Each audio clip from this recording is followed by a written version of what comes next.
خبروں کا سلسلہ بڑھاتے ہوئے خبر شامل کرتے ہیں گجرانوالا سے۔ 6 ستمبر تحریک لبیک پاکستان کا زیر اہتمام فرانس مرد آباد ریلی اور سینکڑوں عاشقان رسول نے شرکت کی۔ اس پر مزید تفصیلات جانتے ہیں اپنے نمائندے میاں نذیر سے۔ جی نذیر، بتائیں کہ کیا تفصیلات ہیں آپ کے پاس؟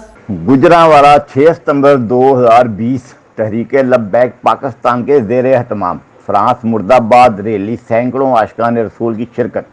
تفصیلات کے مطابق فرانس کی طرف سے نبی کریم صلی اللہ علیہ وسلم کی توہین آمیز خاکے شائع کرنے کے اعلان پر تحریک لبیک پاکستان گجرانوالا کے زیر اہتمام شیخ پورہ موٹر تو گجرانوالا اڈا احتجاجی فرانس مرد آباد ریلی نکالی گئی، جس کی قیادت ڈویژن امیر پیر انیس الرحمان نے کی۔ ریلی سے خطاب کرتے ہوئے مقررین نے اس بات کا مطالبہ کیا کہ حکومت پاکستان فوری طور پر فرانس سے تمام سفارتی تعلقات ختم اور فرانسیسی سفیر کو ملک بدر کرنے کا اعلان کر دے، نیز ملک میں اہل بیت اور صحابہ کرام کی شان میں گستاخی کرنے والوں کو بھی قرار واقعہ سزا دلائی جائے، تاکہ اسلامی جمہوریہ پاکستان میں کسی کو ایسی ناپاک حرکت کرنے کی جرت نہ ہو۔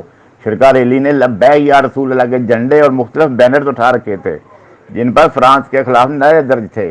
شرکا ریلی نے فرانس کے خلاف شدید نعرہ بازی کی۔ ریلی میں تحریک لبیک کے ضلع عہدیداران سرپرست مفتی محب الدین امیر بابا جی مہر جوید، نائب صدر یعقوب رضوی، امیر الیکشن سیل ناصر وڑیچ، ناظم اعلیٰ ملک ساجد، سید وسیم الحسن شاہ، علی رضوی، ڈاکٹر عادل سیلفی، محمد ذیشان، قاری سلیم اللہ سمیت عاشقان رسول کی کثیر تعداد نے شرکت کی۔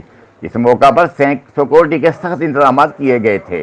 شرکا کی ریلی بازاں پرامن طور پر منتشر ہو گئی۔ جی کر لی ہے، جنہوں نے اپنے ضمیر کا سودا کر دیا ہے، جن کے اندر غیرت ایمانی ختم ہو چکی ہے، ہمیں تو ان سے شکوہ ہے، ہمیں تو ان سے شکایت ہے۔